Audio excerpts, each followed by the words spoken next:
बच्चों, कैसे हो आप सब लोग?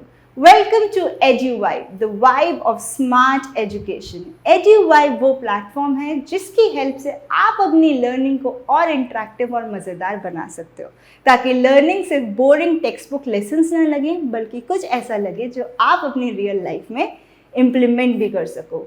इस सीरीज़ में हम लोग कवर कर रहे हैं आपकी एसएसटी की टेक्स्ट बुक फॉर क्लास 6, और अभी हम लोग कवर कर रहे हैं अपना चैप्टर 1। चैप्टर 1 के ऑलरेडी 4 पार्ट्स हम लोग कवर अप कर चुके हैं, जिनका लिंक डिस्क्रिप्शन में है, तो जल्दी से जाओ और उसको देख कर आ जाओ। और साथ ही साथ चैनल को सब्सक्राइब कर लो, ताकि आने वाली कोई भी आपकी वीडियोस मिस आउट ना हो जाए।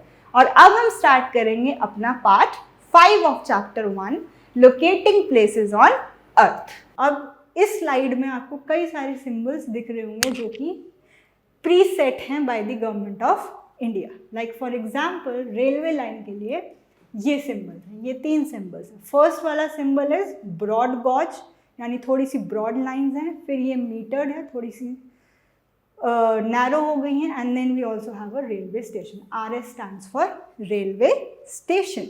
Then we have for roads which is metal and unmetal. अगर मेटल रोड्स हैं then you have broad lines, unmetal हैं तो अनब्रॉडेड लाइन्स है। Then you have boundaries. Boundaries means either we are crossing an international boundary which is between 2 countries like India, Pakistan, India, Nepal and any other kind of boundary, or between 2 districts or states. This is for states and this is for district. And then we have, I also told you जब हम लोग part 1 cover up कर रहे थे, कि जब भी कुछ ब्लू दिखे मैप पर तो वो वाटर बॉडी है, तो उनके लिए भी सिंबल्स हैं। रिवर के लिए क्या होता है, इस तरीके का सिंबल। वेल के लिए ऐसा सिंबल है। कैनल के लिए ये, and this is for tank, and then ये कैनल, और फिर ये ब्रिज के लिए। And then a symbol for temple, church, mosque and छतरी। This is for temple, this is for church, mosque and छतरी। And of course for post office, post and telegraph office and police station, we have abbreviations. Abbreviations means the first initials. Post office का PO, post and telegram office PTO, और police station PS. Then if we have a settlement, we use this. Settlement means जहाँ पर लोग रह रहे हों। और graveyard के लिए we use this symbol. And for trees we have this, and for grass we have this.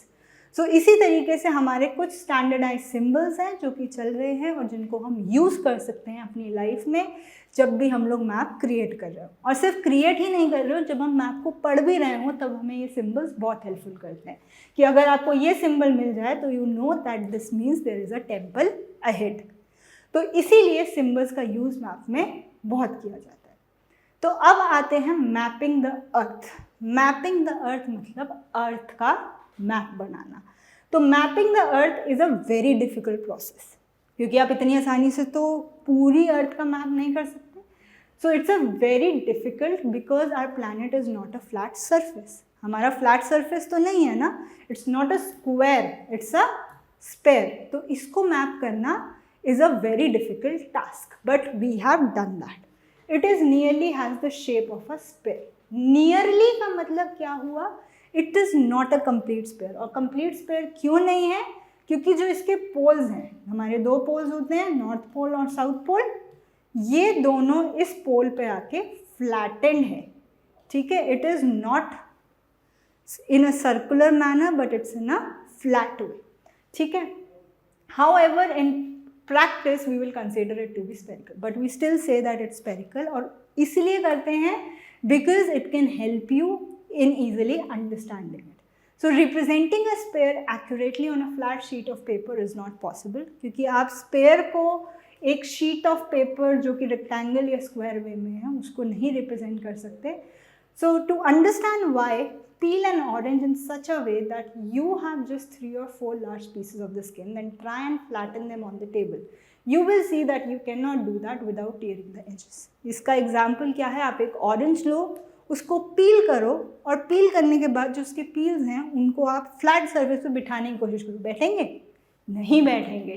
क्यों? बिकॉज वो स्पेरिकल शेप में है, और क्योंकि वो स्पेरिकल शेप में है इसलिए बहुत इम्पॉर्टेंट है कि आप उनको एक फ्लैट पेपर में नहीं कर सकते एंड उनकी एजेस जो हैं वो फॉर श्योर खराब हो जाएगी। इसीलिए वी बॉट ग्लोब। ग्लोब कैसी शेप का होता है? स्पेयर शेप में होता है, वैसी शेप जैसे अर्थ की शेप है। तो this helped in creating a map of earth. This may be a map of Earth, the Moon, the planet Mars, the stars and the constellation in the sky. The physical object like the one shown in the drawing on the next page, ये एक spare है that is generally made of metal, plastic और cardboard. तो globe किसकी help से बनता है?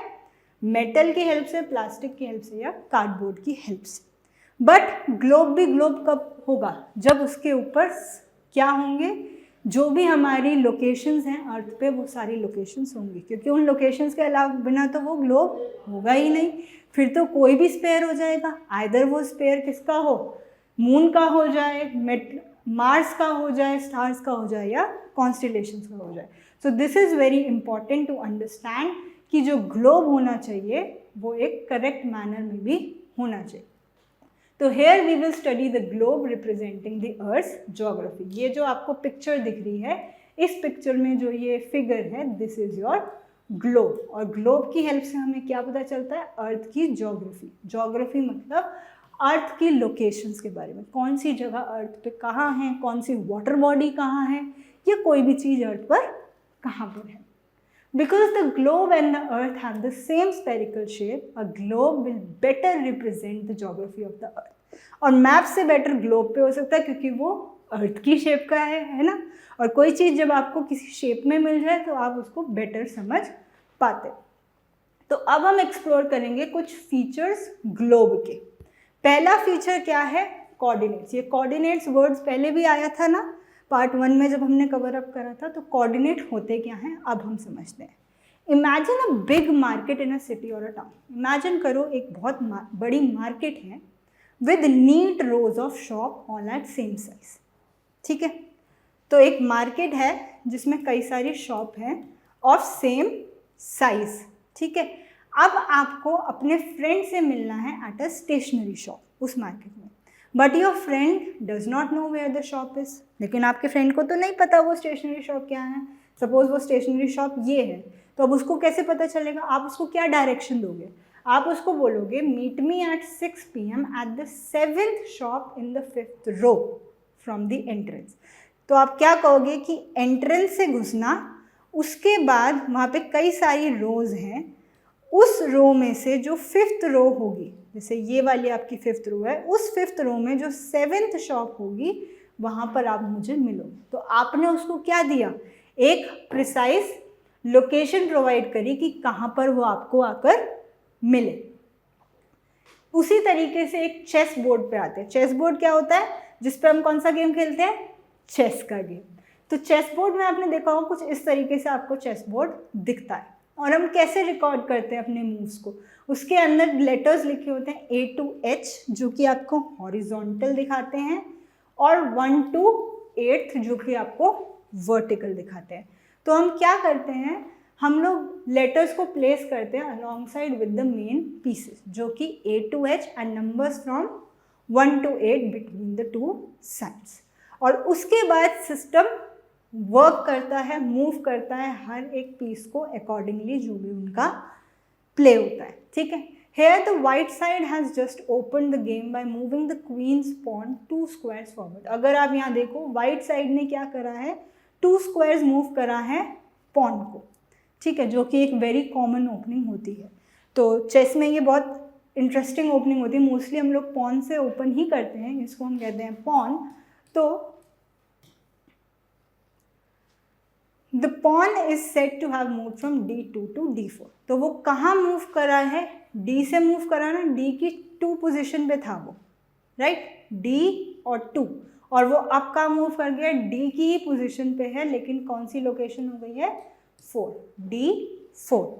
तो हमने क्या बोला? D2 उसका एक कोऑर्डिनेट था, D4 उसका सेकंड कोऑर्डिनेट था। और ये कोऑर्डिनेट कैसे बने? हॉरिजॉन्टल और वर्टिकल को कंबाइन करके, यानी उसकी हॉरिजॉन्टली क्या पोजीशन थी, उसकी वर्टिकली क्या पोजीशन थी, उसकी हेल्प से हमने क्या करा? उसकी एग्जैक्ट लोकेशन को समझना चाहा। तो अगर मैं आपसे बोलूँ इसकी एग्जैक्ट लोकेशन क्या है? इसकी एग्जैक्ट लोकेशन है D और यहाँ से 4। ऐसे अगर मैं इस वाले पॉन को यहाँ मूव कर दूँ तो उसकी एग्जैक्ट लोकेशन क्या होगी, B और 4। ठीक है, तो ये हमें हेल्प करते हैं, दीज आर कॉल्ड कोऑर्डिनेट्स, जो कि हमें हेल्प करते हैं किसी भी जगह की एग्जैक्ट लोकेशन को जानने के लिए। Again you have an activity using the same terms, write down your move if you play black and respond with the same move. तो अगर ब्लैक सेम मूव को रिस्पॉन्ड करेगा तो उसकी पोजीशन क्या होगी, वो यहाँ चल के यहाँ आएगा, है ना। तो इसकी पोजीशन क्या होगी, D5, क्योंकि उसका D चलेगा यहाँ से और 5th लोकेशन का चलेगा। ठीक है, तो ये आप ट्राई कर सकते हो।